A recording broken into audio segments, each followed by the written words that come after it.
Nós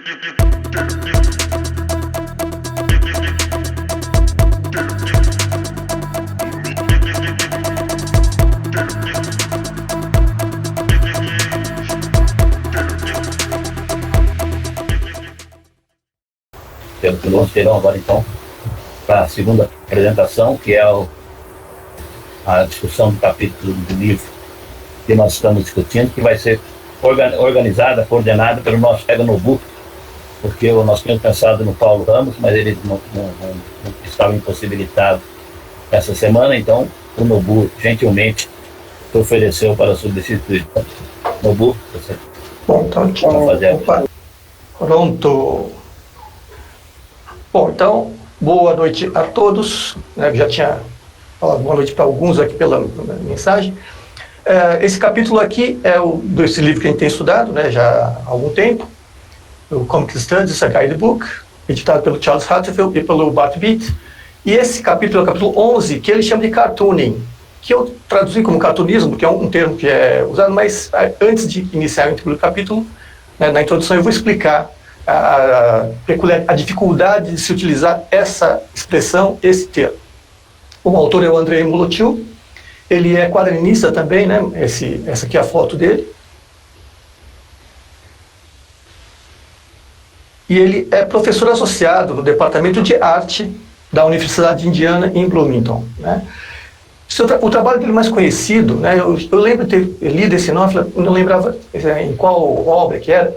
Ele foi o curador, ele foi o organizador de um livro chamado Abstract Comics, né, é uma antologia de 2009, ou seja, é mais da área de arte mesmo, né? E ele também é autor de quadrinhos, então ele tem publicações como a Nautilus, de 2009, e segundo a nota que tem no próprio livro, também nesse livro que a gente está analisando, diz que ele estava finalizando a primeira graphic novel dele. Essa altura talvez já tenha sido até publicado, né? Mas eu não acompanhei, eu dei uma busca e não achei nenhum trabalho assim mais recente dele. Bom, então é o primeiro da terceira parte. Esse livro é dividido em 4 partes, né? Então ele tem primeiro o aspecto histórico, cultural, o terceiro fala sobre a forma, sobre a estética dos quadrinhos, né? E o quarto capítulo, a quarta parte, né? Gêneros, entendendo não gêneros humanos, né, mas gêneros narrativos. E também ele não abrange, ele não se propõe a ser um livro que vai falar da história, é que ele classifica esses artigos dentro dessas divisões. Então esse capítulo tem o título de Cartooning, e que por si merece um esclarecimento, né, porque são quadrinhos humorísticos, né, a expressão. Bom, então essa tradução seria cartunismo, mas esse termo em português, ele não corresponde exatamente ao seu significado em inglês, né? Porque dependendo do contexto, eu uso cartooning como humor gráfico, né? O que abrangeria também os quadrinhos, as charts, os cartoons, embora alguns chatos possam argumentar que nem todos os quadrinhos são humorísticos, de fato não são, né? Mas é uma questão de estabelecer uma tradução. A dificuldade adicional é que o autor, não, o Molotiu, dentro desse texto, ele vai usar o termo cartooning como título e o termo cartoonism, que seria uma tradução, o cartunismo seria mais uma tradução apropriada, mas é uma outra aplicação que ele cita, inclusive, como um neologismo, né? Seria a junção de 2 palavras lá. Bom, de qualquer forma, então, segundo ele, né, o próprio Molotiu, ele defende, aqui no Brasil nós chamamos de cartunistas quem faz cartoon, né, que nós costumamos diferenciar o cartoon, a charge e as histórias em quadrinhos. Os cartoons seriam aqueles painéis humorísticos, né, um painel único, embora, né, aí sempre vai ter aquele chato, mas tem cara que faz com 2, 3 quadrinhos. Tudo bem, né, mas normalmente o cartoon é um humor universal que usa apenas um único painel. A charge ocupa também normalmente um único painel, mas ela depende de um contexto histórico, um contexto social, econômico, político, para poder ser compreendido. Então, uma charge normalmente faz crítica a um político, a um líder, a uma situação, né, a inflação, ao aumento da gasolina, né? Então, a charge ela sempre vai ter uma ligação com um momento histórico determinado. Perde, inclusive, a referência se a pessoa não estiver acompanhando o que está acontecendo. Já o cartoon, nas definições que a gente tem seguido, é aquele humor mais universal. Então a gente define como cartunista quem faz cartoon. a gente costuma chamar o Ziraldo, por exemplo, o Jaguar, de cartunistas, embora eles também façam quadrinhos, né? Agora, na definição do Molotow, o cartooning ele é mais abrangente, né? No idioma inglês, né, na língua inglesa, ela tem dois significados, segundo o próprio Molotow, né? Um deles é definir como a simplificação das formas figurativas para efeitos de comunicação, né? No humor, nos quadrinhos, bem como nos cartoons, na animação e em outras mídias visuais. Então a gente tem o Cartoon Network, né, que é uma rede, que é um canal de cartoon, mas que não é de cartoons estáticos, são desenhos animados, porque também se referem aos cartoons, né, nos Estados Unidos, como o desenho animado, esse desenho mais humorístico.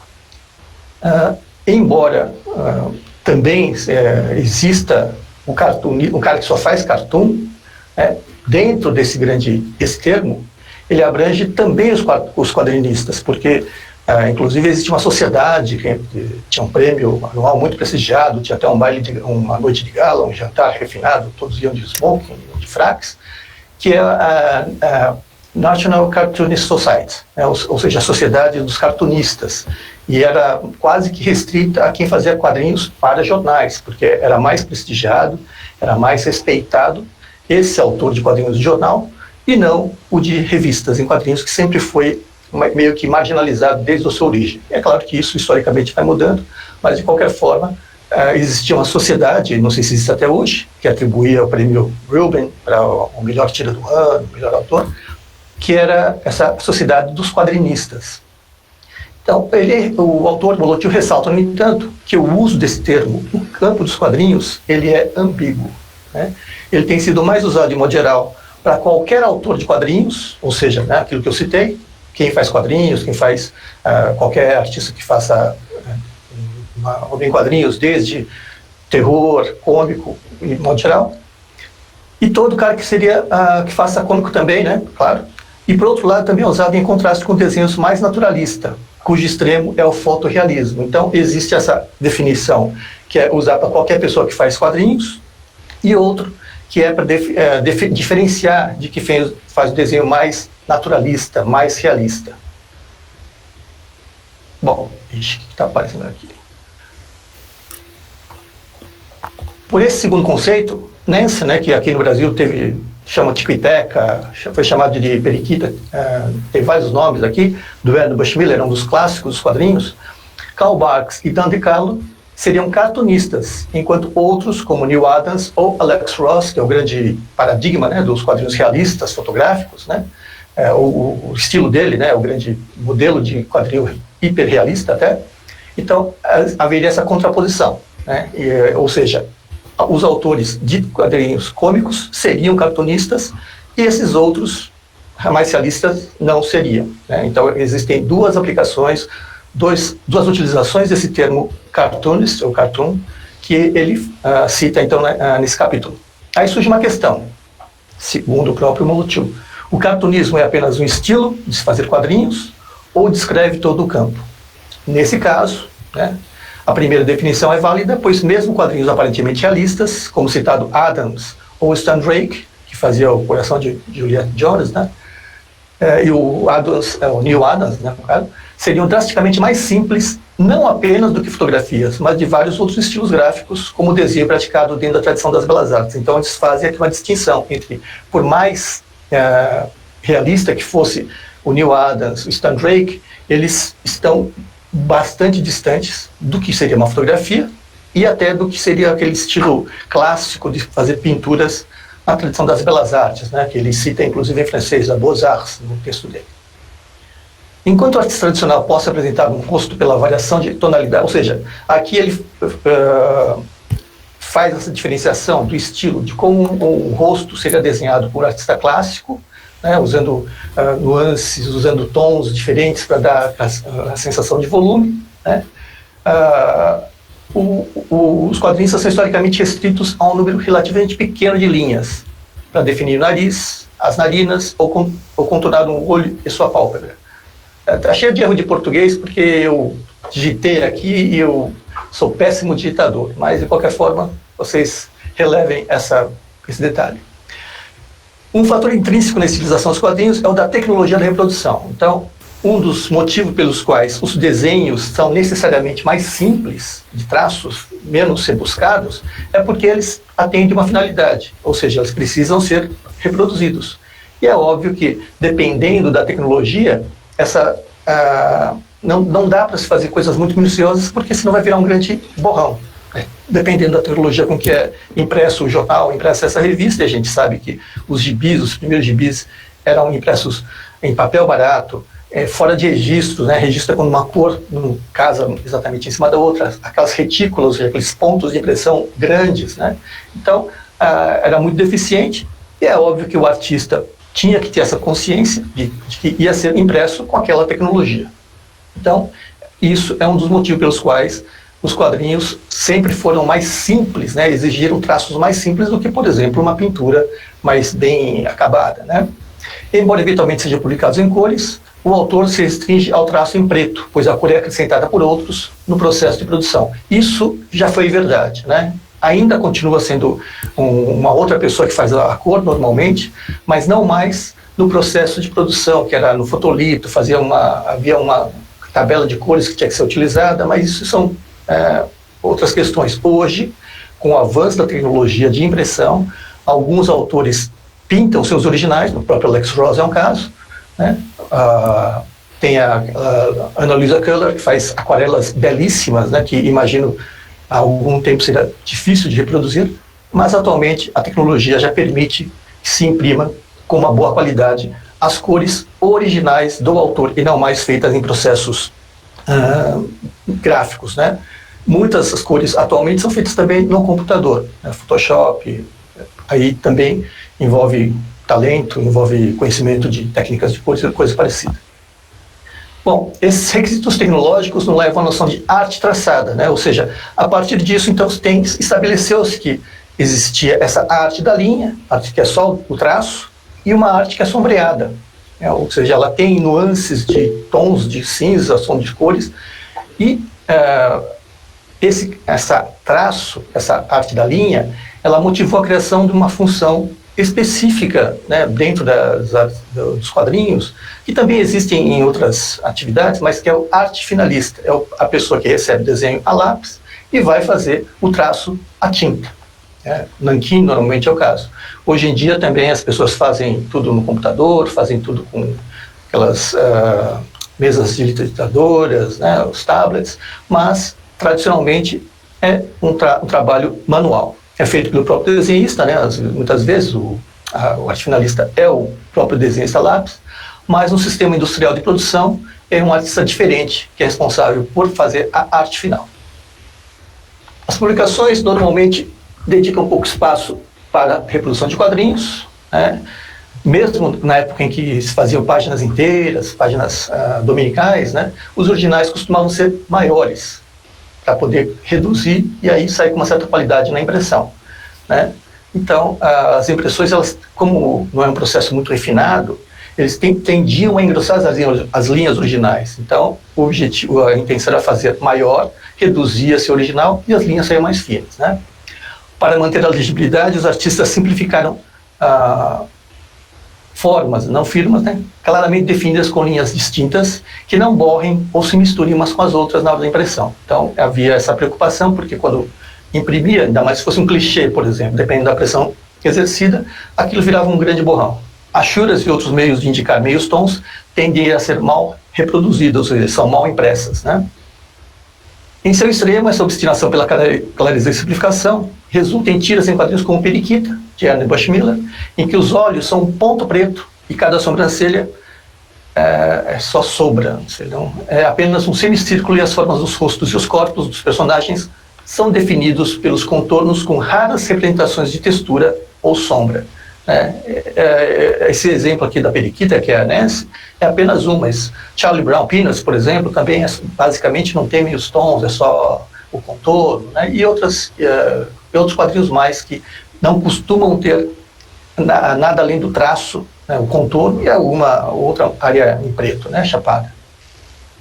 Ao lado da tecnologia, outro fator que deve ser levado em conta é o econômico, né? Então, normalmente os artistas trabalhavam com prazos muito apertados. Então tinha que fazer uma produção de uma tira por dia. É claro que cada um tinha a sua rotina, podia produzir 6 tiras num dia, descansava 2 dias, né? Mas de qualquer forma a produção era intensa, que é uma tira diária de publicação ou dezenas de páginas de gibis por mês. Então era preciso desenvolver um estilo que fosse simples, que ajudasse a preencher os painéis mais rapidamente. Para muitos artistas era uma cidade tão econômica. Então ele vai aqui, né, o Molotiu, ele vai analisar o efeito desses fatores por 3 exemplos de forma de representar, respectivamente, gênero de cartoon, tira de jornal e gibi. Então, ele faz a distinção também, né? Existe o cartoon, a tira de jornal e a publicação para a revista.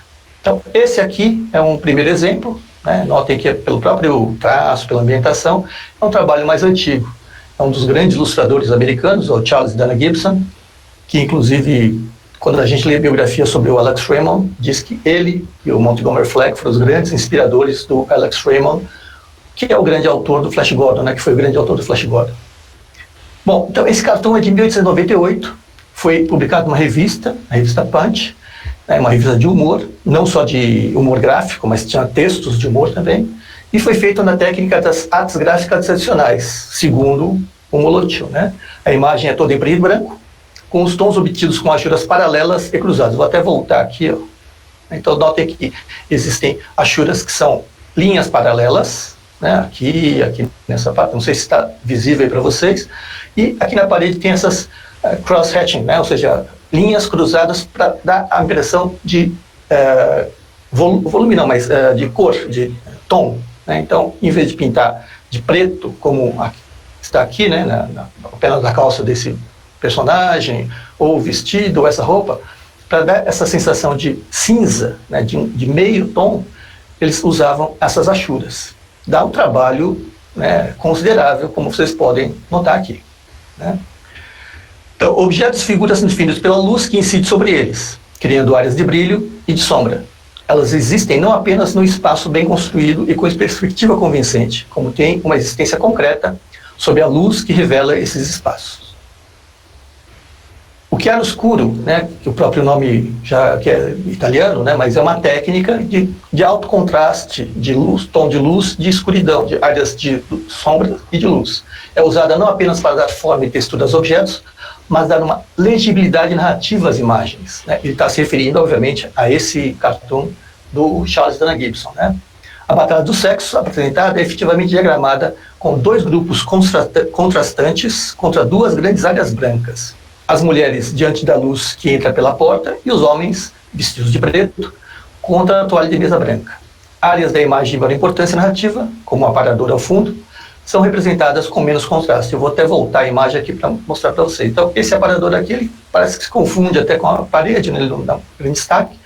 Agora, as personagens, né, os personagens, eles ganham destaque pelo contraste das áreas escuras, né, contra um fundo branco aqui. Aqui, obviamente, foi feito de propósito para obter essa impressão, essa sensação, né?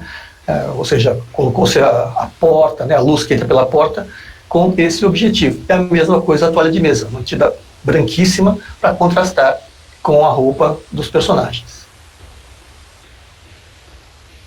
Bom, aí trata-se uma técnica que era eficaz e economicamente eficiente para mostrar uma piada de painel único em um jornal impresso em uma técnica sofisticada bastante para impedir que as achuras se transformassem em uma confusão irreconhecível, ou seja, virassem uma grande mancha, né?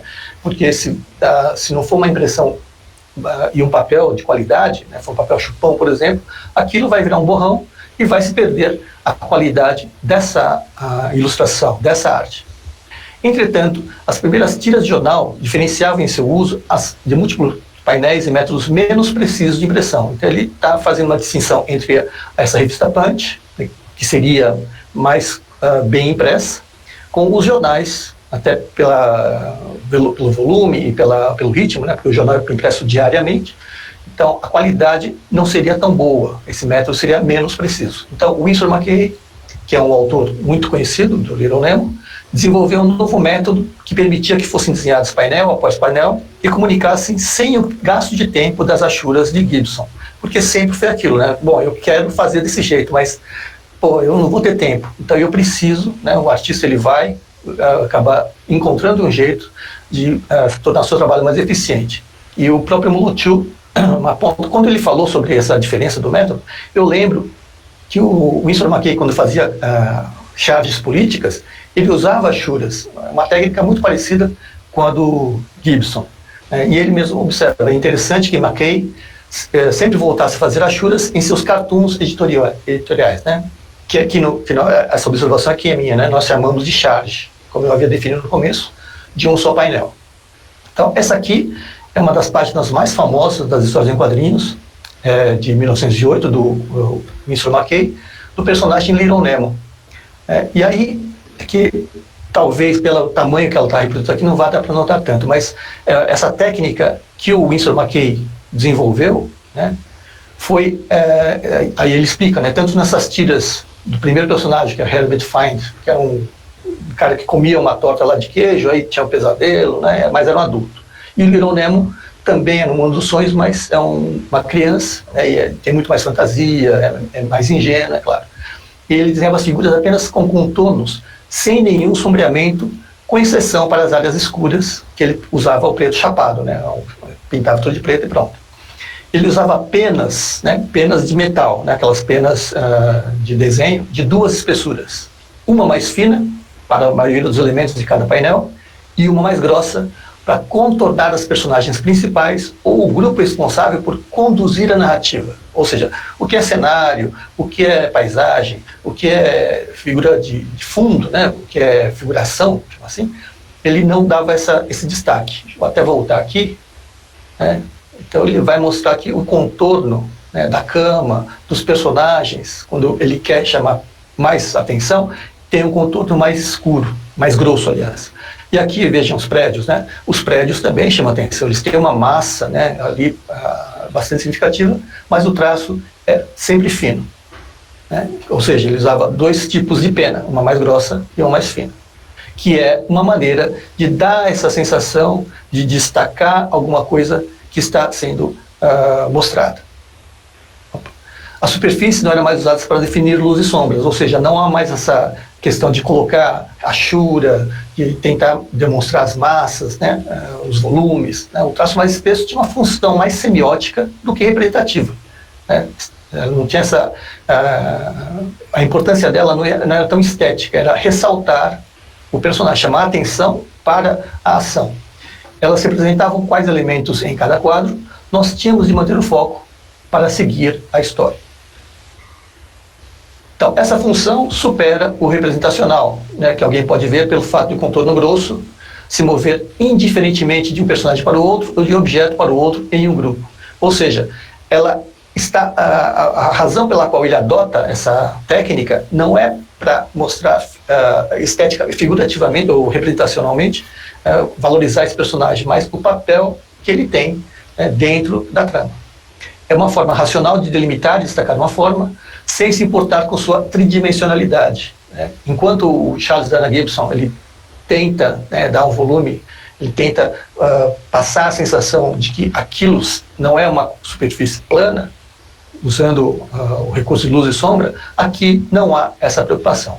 Esse tipo de contorno é um dos primeiros erros a evitar, quando alguém começa a fazer desenho a partir da realidade, mas que a arte narrativa de McCay fez uso totalmente diferente da linha, né? Ou seja, quando vai se fazer desenhos realistas, os estudantes, né, as pessoas que vão começar a fazer esse desenho são tentadas a reforçar esse contorno, mas é uma das coisas que tem que ser evitadas, é um erro, é considerado um erro no caso do desenho acadêmico, né? Aliás, na pintura, normalmente não se há um contorno, né, até porque as pessoas, os objetos não têm esse contorno, existe essa noção de contorno, mas não há uma linha preta contornando os objetos na realidade, né?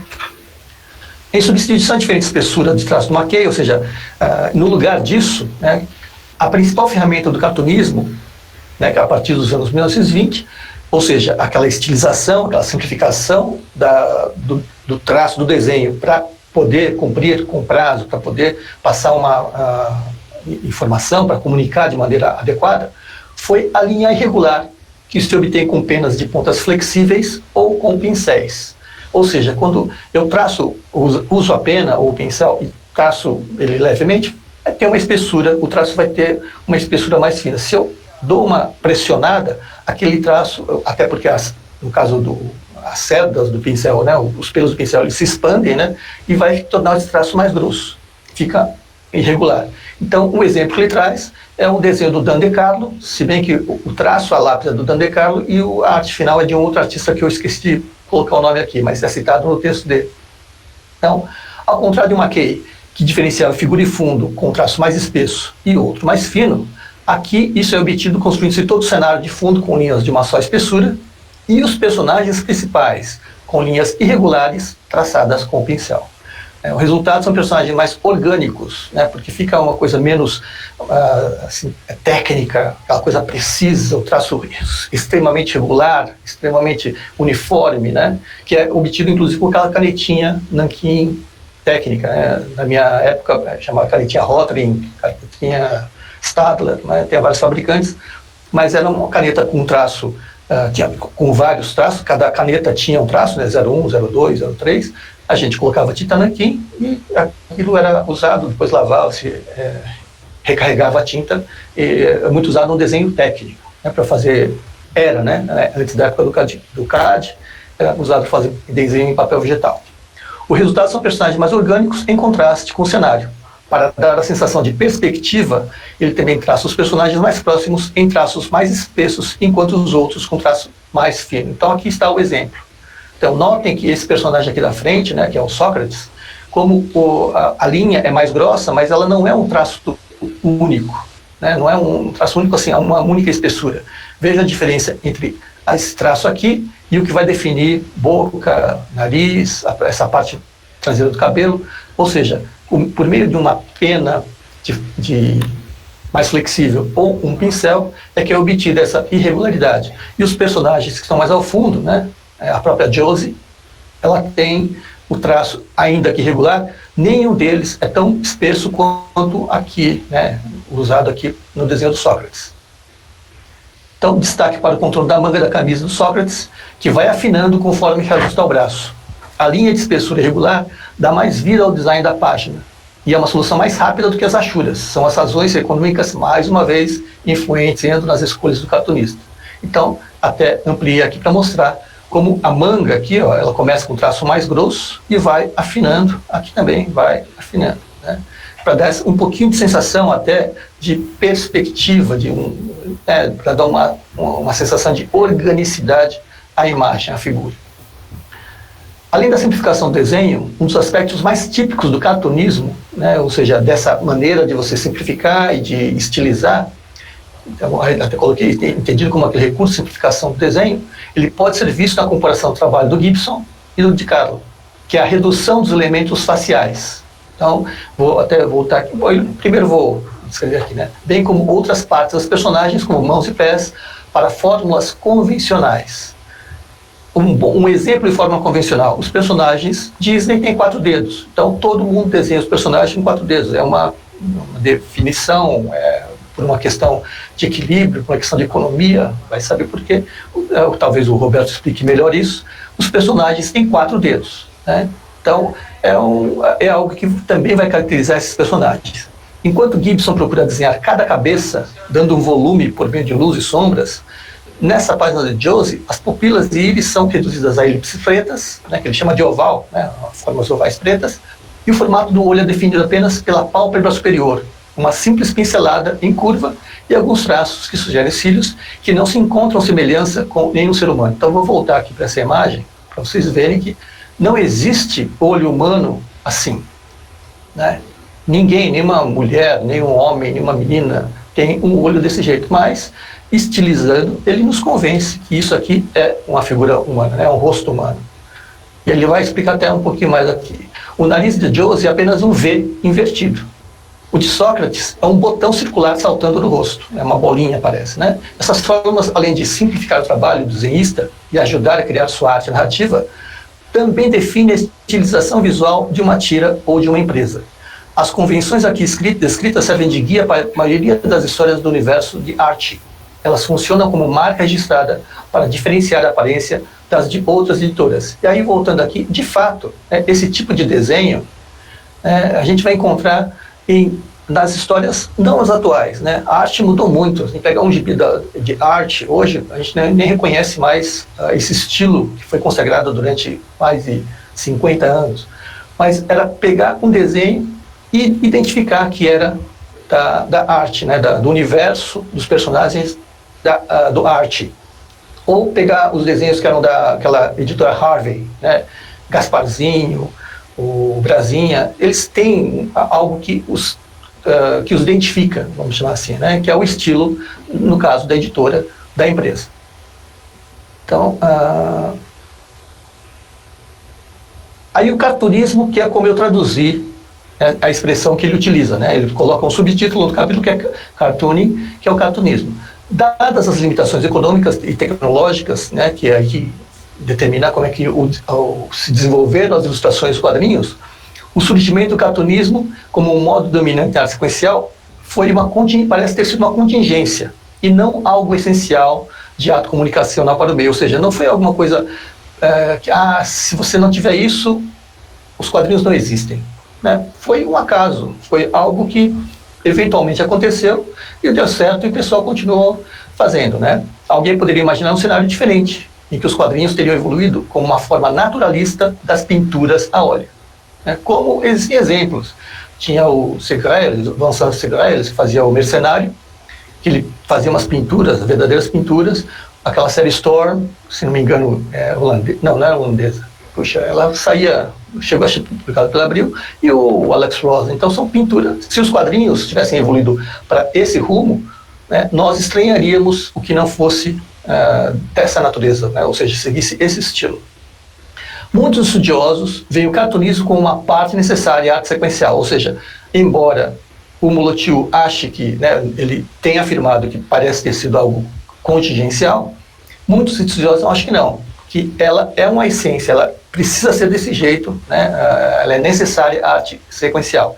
Eles acreditam que seja intrínseco e não contingente, pois a facilidade de leitura exigida para uma narrativa sequencial somente é fornecida por uma representação mais simples como a dos cartoons. Ou seja, eles querem uma história que seja de fácil leitura, fácil digestão, portanto, é necessário um desenho mais simples, como é desse estilo cartunesco. Nos livros em inglês, então, ele começa falando sobre a literatura teórica sobre quadrinhos, né? Ele cita que o caso mais conhecido é o capítulo 2, de Desvendando os Quadrinhos, que foi citado inclusive pelo Fábio, né, de Scott McCloud, que é um livro de quadrinhos, um livro teórico de quadrinhos, feito em quadrinhos, né? E a ambiguidade no termo cartunismo no início desse texto também se apoia nesses argumentos do McCloud. Ele começa falando das inúmeras opções disponíveis, né? Ou seja, ele tem um triângulo, eu devia ter reproduzido porque eu tenho essa imagem já escaneada, que é um triângulo, né, uma espécie de pirâmide, que vai de um extremo ao outro, do traço mais simples, mais estilizado, até o mais realista, né? E aí vai compondo as diversas possibilidades. Então ele faz uma comparação e as diversas maneiras de se representar a figura humana que os quadrinhos permitem fazer, né? Ou seja, existem praticamente infinitas opções, né? Cada artista tem o seu estilo, mas de qualquer forma, ou ele vai tender mais para o realista, ou mais para o estilizado, para o cartunesco, né? E aí depende de cada autor. Então, para ele, nenhuma das opções pode ser descartada, mas o capítulo se dedica mais ao cartunismo. Ele está se referindo ao McCloud, né? Embora o McCloud fale que todas elas são importantes, ele dá ênfase ao cartunismo, ou seja, a essa estilização e simplificação. No seu diagrama, o desenho mais estilizado está situado na extremidade direita. Aí o McCloud, né, ele citando, pergunta: por que nos envolvemos tanto? Por que qualquer um de nós, jovens ou velhos, respondemos melhor ao cartoon do que à imagem realista? Por que nossa cultura é tão submissa à realidade simplificada do cartoon? Ou por que nós estamos tão escravizados a essa realidade mais simples que o cartoon nos oferece? E aí, ele mesmo, o próprio McCloud, diz que, assim como o McCloud compara os outros, né, esse desenho é repleto de significado, porque ele está purificado de qualquer outro elemento que não contribua para a sua função semiótica. Ou seja, eu tenho uma mensagem para passar, e quanto mais limpo, quanto mais despoluído, quanto menos acessórios eu tiver nesse desenho, mais a minha mensagem chega pura ou isenta, né, se é que existe uma mensagem totalmente isenta, ao meu leitor, ao meu espectador. Ao descrever o cartoon como uma forma de abstração icônica, ou seja, é uma abstração, mas que tem imagem, é até meio paradoxal essa definição, ele vê como uma forma de amplificação por meio da simplificação, em que a remoção de toda informação secundária dá o destaque para o significado essencial da imagem. Ou seja, quando eu tiro, quando eu deixo o desenho mais simples, eu consigo dar mais força àquilo que eu quero transmitir. É isso basicamente que ele está defendendo no caso do Scott McCloud. Quando abstraímos uma imagem por meio do cartoon, não estamos eliminando detalhes, mas nos concentrando em detalhes específicos. Ao reduzir uma imagem ao seu significado essencial, um artista pode amplificar esse significado de uma forma que a arte realista não consegue. Isso é interessante a gente prestar atenção nesse aspecto, porque mais para frente vai ser citado outra vez pelo Molotow. O Molotow questiona como definir o que é significado essencial de uma imagem. Preserva o que é essencial, mas o que é o essencial? Afinal de contas, por que a gente lê um gibi? É para fazer altas elucubrações, para entender uma piada, Se ampliar esse significado é sempre necessário ou desejável? Será que é? Será que eu quero que esse significado seja tão óbvio para mim, que a minha experiência seja tão direta? Ou eu me permito, deixa eu dar raciocinar um pouquinho mais, E se não existe o perigo de se remover características secundárias, não elimina as potencialidades conotativas, ou seja, que eu possa dar uma outra interpretação de uma imagem em favor de uma função denotativa monossêmica, que coloquei monissêmica, mas, ou seja, eu não permito uma segunda leitura, não permito uma outra interpretação. Então, será que é isso que se busca quando se faz quadrinhos? Essa remoção não seria uma das razões pelas quais, por muito tempo, o cartoon e os quadrinhos, de modo geral, eram vistos como algo infantil e simplista, incapaz de abordar temas mais complexos? Então, essa é a pergunta que o Molotow se faz. Se eu deixar a coisa tão simples e o discurso tão na cara, tão óbvio, isso não vai justamente justificar aqueles críticos que falam, tá vendo? É coisa para gente que tem raciocínio simples, é coisa para crianças que pensam de um modo mais simples, que é a pecha que os quadrinhos sempre tiveram durante várias décadas. Os argumentos de Ware, aí ele cita o Chris Ware, que é um cartunista, que ele, porque tinha um pedaço do texto em que o Chris Ware, ele defende essa parte, inclusive em questões até filosóficas, falando que a mensagem ela tem que ser mais pura justamente para não ter outras interferências. Então, esses argumentos que esse Ware, quando ele concorda com o Scott McCloud, se aplica à sua própria prática artística e ajuda a explicar a radical diferença entre o estilo quase tipográfico, cartooning, e daqueles cheios de achúria e área de luz e sombra, que ele usa em vários seus rascunhos. Então, o Molotow, eu não conheço esses quadrinhos, esses cadernos de rascunho que o Chris Ware faz. Eu sou mais habituado à produção que ele faz, que é extremamente, vamos dizer,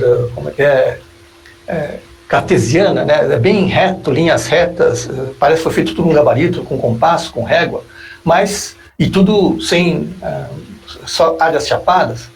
E o Molotow diz que o Chris Ware produz alguns rascunhos, alguns sketchbooks que ele usa essa técnica de achura, coisa e tal, porque ele está desenhando coisas sem um compromisso de passar uma mensagem, Mas ele não se refere exclusivamente aos seus trabalhos. E nos pronunciamentos dele, do Ivan Brunetti, e o Seth, que é um outro cartunista, nós nos confrontamos com a ambiguidade do termo cartunismo. Essa passagem de McCloud, que tornou, essa aqui na verdade era para entrar, mas bom, de qualquer forma, tornou um clássico, ajudou a definir e popularizar a ideologia do cartunismo. Então, aqui, o Molotow trata a expressão cartoonism, cartunismo, como uma ideologia, dando a esse tipo de estilo uma importância assim, fundamental, que é como coisa inerente à arte sequencial, que se difere do desenho. Ela não é um tipo de desenho, então se difere não apenas no grau, mas na essência. Ou seja, desenho é uma coisa e o cartooning seria uma outra coisa. Um termo que ele reserva para o desenho das artes refinadas, quando ele fala sobre o desenho em si. Em várias peças ele defende que cartoon não é desenho, afinal de contas, mas uma linguagem pictográfica cuja intenção é ser lida e não ser vista, né? Aqui estou se referindo ao Chris Ware, essa tela era para entrar antes daquela, tá? E ele não está sendo irônico, já declarou seriamente. Essa declaração foi citada por Ivan Brunetti, ou Ivan Brunetti, no livro Cartooning, Philosophy and Practice, traduzido no Brasil como A Arte de Quadrinizar, Filosofia e Prática. Aqui é interessante porque um livro com o título Cartooning, nos Estados Unidos, ganhou o título de Arte de Quadrinizar, ou seja, deixou de fora toda essa parte de desenho mais simples para cartoon, para charge, para desenho animado, né? Eles foram específicos, tem até a capa aqui reproduzida. Essa aqui é a capa da versão original, né, o cartooning, e aqui é a capa da tradução brasileira, né, tradução em português. O layout é o mesmo, né, as cores, né, a tipologia praticamente é a mesma, mas o título dá ênfase na quadrinização. Tá? Até porque o livro realmente ele se foca mais nessa parte dos quadrinhos. Eles estão se referindo apenas ao modo simplificado de desenhar ou à ampla gama de arte feita para os quadrinhos? Eles estão dizendo como os estilos mais simplificados funcionam ou defendendo que é como as melhores artes nos quadrinhos funcionam ou deveriam funcionar? Aqui voltando àquelas duas definições, né?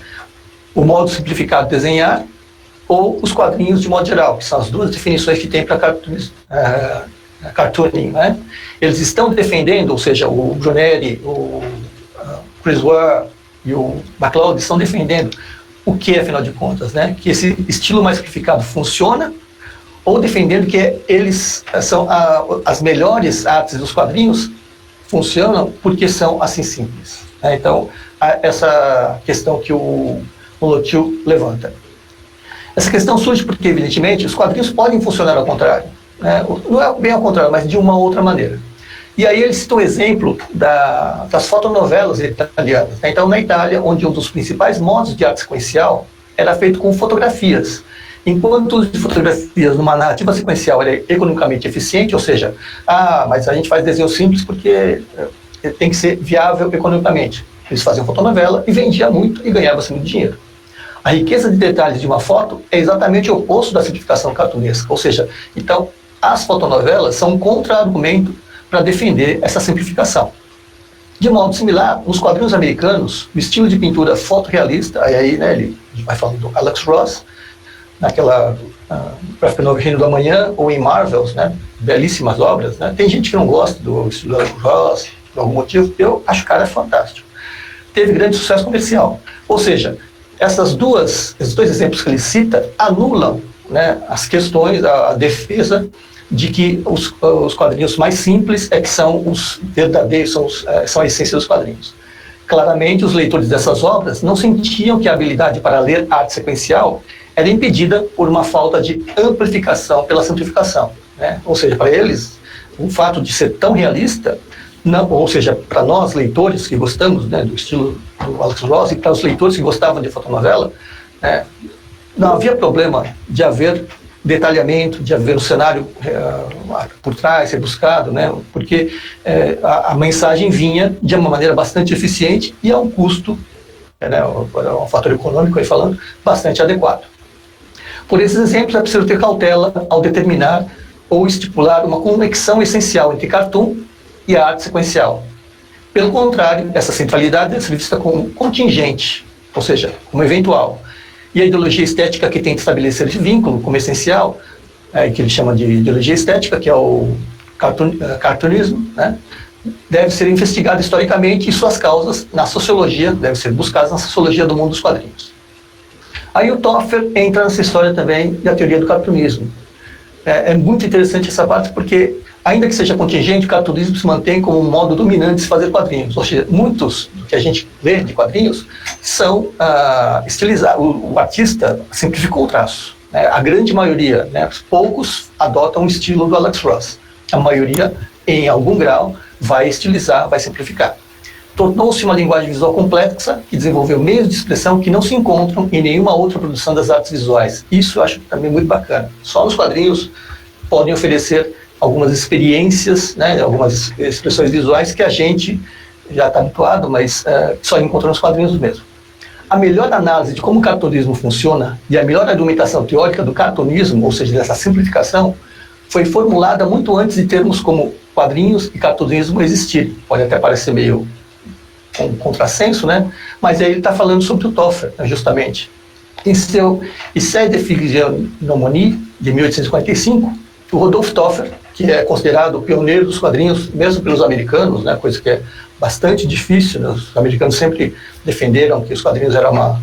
Chegou-se, inclusive, a dizer que os quadrinhos eram uma produção autenticamente americana, tudo papo furado, obviamente, e o Toffler já fazia quadrinhos em 1820 e pouco, né? E ele escreveu esse ensaio, né, um texto teórico, onde ele falava sobre essa simplificação gráfica e a arte sequencial, ou seja, o que caracteriza basicamente, se não 100%, 90 e tantos por cento do que são os quadrinhos atualmente, né? Em termos que não apenas antecipavam os argumentos do MacLeod e do Chris Ware, mas construíam uma argumentação filosófica mais complexa que os recentes estudos. Então, ou seja, se hoje faz uma defesa, né, dessa simplificação, mais ou menos com argumentos razoáveis, o Toffler ele foi mais a fundo ainda, né? Então, para compreender primeiro, é preciso entender a sua terminologia, os termos que o próprio Toffler usava na época.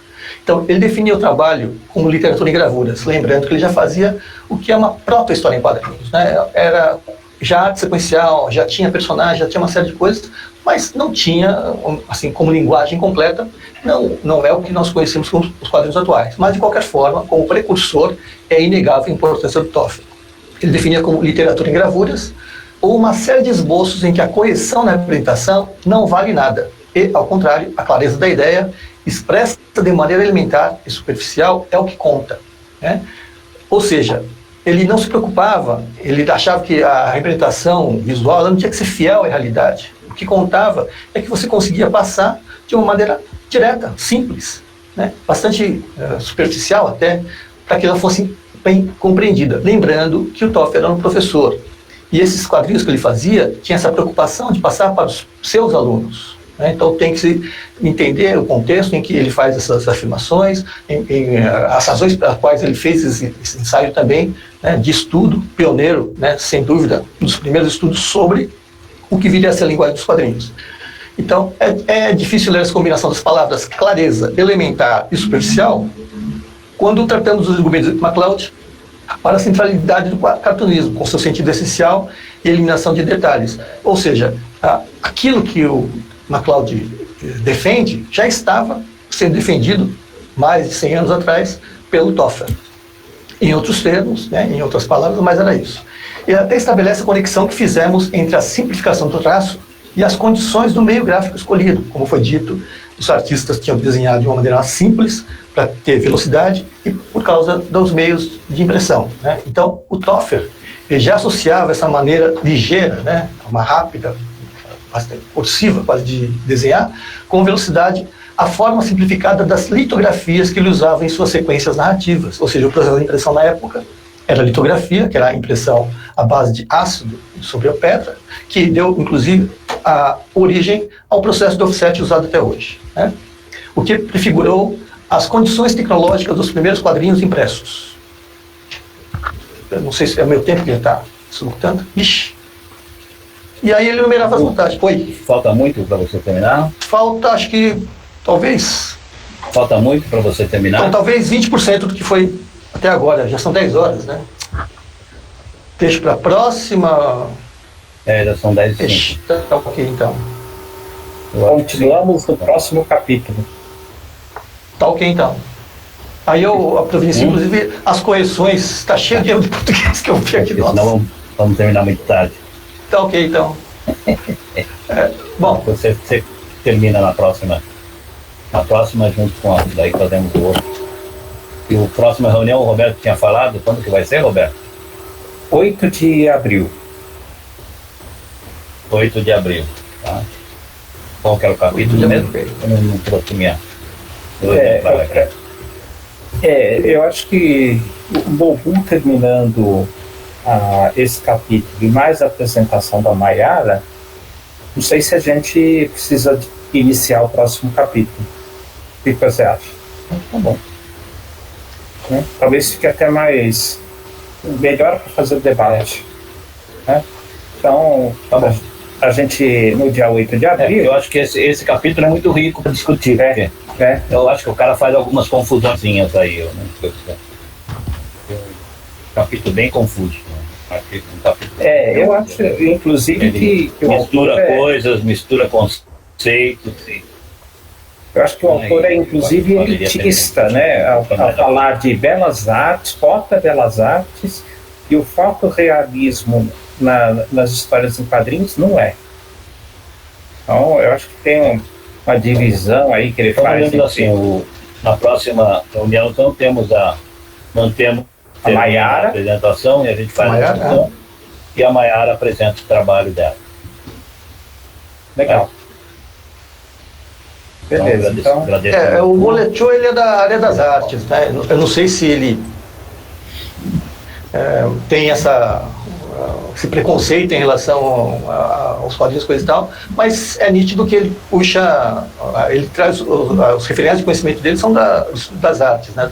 Inclusive cita belas artes, né? Coisa que é bastante questionável depois que foi aquele de High Law Culture, né? Então é meio complicado de fato.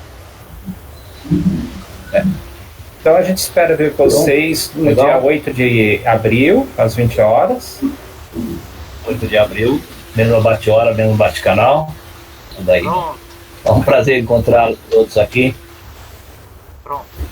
Então nos vemos em abril, bom fim de semana a todos e um abraço. Tchau, tchau. No final de semana, boa noite. Bom final de semana. Tchau, gente. Tudo de bom. Bom final de semana aí, pessoal. Tchau. Muito bom.